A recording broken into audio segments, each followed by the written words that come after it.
Shalom saudara-saudari terkasih, jumpa lagi dalam Suara Gembala. Saudaraku, saya ingin mengangkat satu ayat di dalam Yohanes 1 ayat yang ke-18. Ya, karena ada banyak saudara-saudari yang bertanya mengapa demikian dan demikian, begitu ya. Nanti kita akan masuk. Ayat 18. Tidak seorang pun yang pernah melihat Allah, tetapi anak tunggal Allah yang ada di pangkuan Bapa, dialah yang menyatakannya. Saudaraku, kalimat yang pertama dari ayat ini, tidak seorang pun yang pernah melihat Allah, ini dipertanyakan, ya, dipertanyakan tentunya dalam ayat yang terdapat di Perjanjian Lama, yaitu tentang Musa. Kita lihat, saudaraku, Keluaran 33 ayat 11. Dan Tuhan, Tuhan huruf besar, Yod-Hah-Wahe, berbicara kepada Musa dengan berhadapan muka seperti seorang berbicara kepada temannya. Nah, kok ini berhadapan muka itu berarti kan melihat wajah dari Tuhan kan? Gitu ya, itu yang seringkali dipertanyakan. Kok di Perjanjian Baru, Injil Yohanes 1 ayat yang ke-18 tadi dikatakan tidak seorang pun yang pernah melihat Allah. Nah, terus bagaimana dengan Musa yang berbicara seperti kepada temannya? Musa itu berhadapan muka dengan muka. Ya, ini sebuah pertanyaan logis, saudara ya. Saya ulangi ya, dan Tuhan berbicara kepada Musa dengan berhadapan muka seperti seorang berbicara kepada temannya. Kemudian kembalilah ia ke perkemahan, tapi abdinya Yosua bin Nun, seorang yang masih muda, tidaklah meninggalkan kemah itu.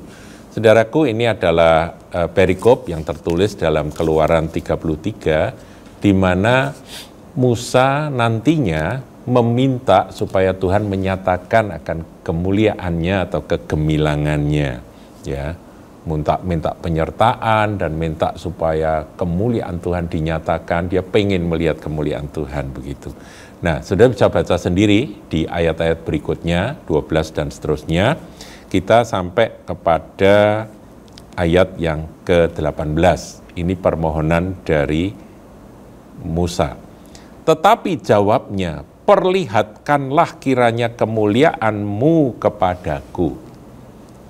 Ayat 19, tetapi firman-Nya, ini jawaban Tuhan, aku akan melewatkan segenap kegemilanganku dari depan-Mu dan menyerukan nama Tuhan di depan-Mu. Aku akan memberi kasih karunia kepada siapa yang kuberi kasih karunia dan mengasihani siapa yang ku kasihani. Ini adalah prinsip kasih karunia, saudara. Ayat 20, lagi firman-Nya, ya, di sini, engkau tidak tahan memandang wajahku sebab tidak ada orang yang memandang aku dapat hidup.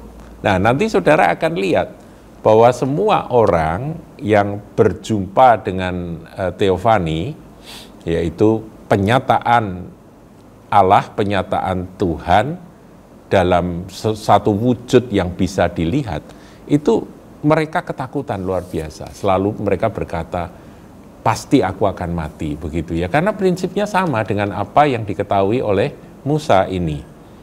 Tuhan sendiri berkata, engkau tidak tahan memandang wajahku sebab tidak ada orang yang memandang aku dapat hidup. Jadi semua orang yang melihat wajah Tuhan pasti akan mati. Nah, ini prinsip yang harus kita ketahui sebagai orang Kristen, saudaraku. Karena dari Perjanjian Lama ini benang merahnya sampai kepada ayat tadi, yaitu Yohanes 1 ayat 18. Tidak seorang pun yang pernah melihat Allah. Allah di sini adalah Bapa. Nah, kita sepakat, saudaraku, kita setuju dengan apa yang dikatakan oleh Yohanes 1 ayat 18. Tidak seorang pun yang pernah melihat Allah, tetapi anak tunggal Allah yaitu Tuhan Yesus Kristus Sang Firman yang menjadi manusia, yang ada di pangkuan Bapa. Ini bahasa figuratif, saudaraku ya, bahasa kiasan, artinya dia ada di dalam Bapa, bersama-sama dengan Bapa. Ya, kalau kita lihat di dalam Injil Yohanes 1 ayat 1, pada mulanya adalah firman, en arche en hologos, artinya apa? Bahwa firman itu sudah ada sejak semula. Tidak ada waktu bagi logos, dia dari kekal. Firman itu bersama-sama dengan Allah. Nah, kata bersama-sama. Jadi kalau en arche en hologos, kai hologos en prostonteon, itu artinya ada di dalam Allah dan tinggal di dalam Allah. Nah, itulah yang dibahasakan di dalam bahasa figuratif, anak tunggal Bapa yang ada di pangkuan Bapa sejak semula dari kekal. Jadi Tuhan Yesus, Sang Putra, Sang Firman itu kekal bersama-sama dengan Bapa sejak semula. Ya, saudaraku, ini berbeda dengan bidat Arian yang diajarkan oleh Imam Arius itu ya, yang sekarang ada banyak aliran-aliran yang melanjutkan akan kesesatan dari bidat Arius ini, saudaraku. Yaitu ada saksi Yehova, kemudian ada Mormon, kemudian ada Unitarian, kemudian ada gereja Christadelphia, dan banyak yang mereka akhirnya bingung sendiri karena Allah itu Esa, kok di sini ada Yesus. Ya, nanti kalau kita belajar di Perjanjian Lama, ternyata Allah menyatakan diri. Tuhan itu menyatakan diri kepada orang-orang tertentu, tapi orangnya nggak mati. Ya, seperti Yakub yang bergumul di tepi sungai Yabok itu, ketika dia sadar bahwa aku telah melihat Tuhan, tapi aku tidak mati.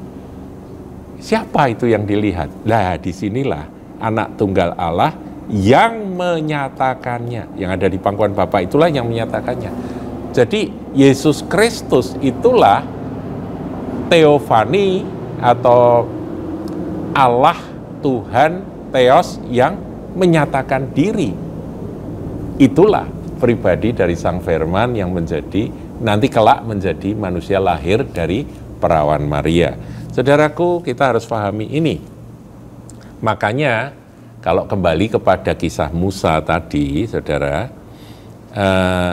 Tuhan berkata bahwa sebab tidak ada orang yang memandang aku dapat hidup, ayat 20 tadi ya. Sebab tidak ada orang yang memandang aku dapat hidup. Kemudian ayat 21, berfirmanlah Tuhan, ada suatu tempat dekatku di mana engkau dapat berdiri di atas gunung batu. Apabila kemuliaanku lewat, maka aku akan menempatkan engkau dalam lekuk gunung itu, dan aku akan menudungi engkau dengan tanganku. Pakai tangannya Tuhan yang sebesar apa kita nggak tahu, ya. Itu ditutup supaya apa? Supaya dia tidak bisa melihat wajah Tuhan. Sampai aku berjalan lewat. Kemuliaannya aja yang bisa dirasakan dan bisa disaksikan oleh Musa. Kemudian aku akan menarik tanganku dan engkau akan melihat belakangku. Saudaraku, ini di sini dipersonifikasikan seakan-akan sosok dari Tuhan itu seperti sosok manusia, tapi tetap wajahnya nggak bisa dilihat, set belakangnya saja ya.